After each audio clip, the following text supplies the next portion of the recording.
spending a lot of time looking at things up close and you are not allowing your vision to relax, you may or may not have migraine headaches. You may or may not have headaches. You might, and that could be the cause of those. And if your vision is already poor, many of these things that I'm talking about today, perhaps all of them, will improve your vision to some degree. If your vision is starting to go, then doing these behaviors is likely to really enhance the quality of the vision that you will build and maintain over time.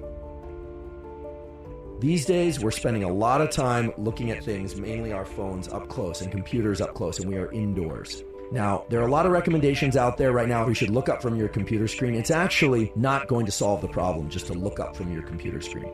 You need to go to a window. You need to look out at a distance. You want to get out onto a balcony. You want to relax your eyes and look out at the horizon. You want to go into what's called panoramic vision, let your vision expand. So, what's the protocol? How often should you do this? You might be surprised, but for every 30 minutes of focused work, you probably want to look up every once in a while and just try and relax your face and eye muscles, including your jaw muscles, because all these things are closely linked in the brainstem, and allow your eyes to go into so-called panoramic vision, where you're just not really focusing on anything, and then refocus on your work. At least every 90 minutes of looking at things up close. And you might say, that's impossible. How am I supposed to do that? I'm in an office or I'm in a building. Get to a window, get onto a balcony, and just let your eyes relax. Not just to lighten the load on your mind or to think about other things, but to maintain the health of your visual system. In other words, you want to exercise these muscles, and that involves the lens moving and getting kind of thicker and relaxing that lens. And the relaxation of the lens is actually one of the best things you can do for the musculature of the inner eye. You can actually train or improve your vision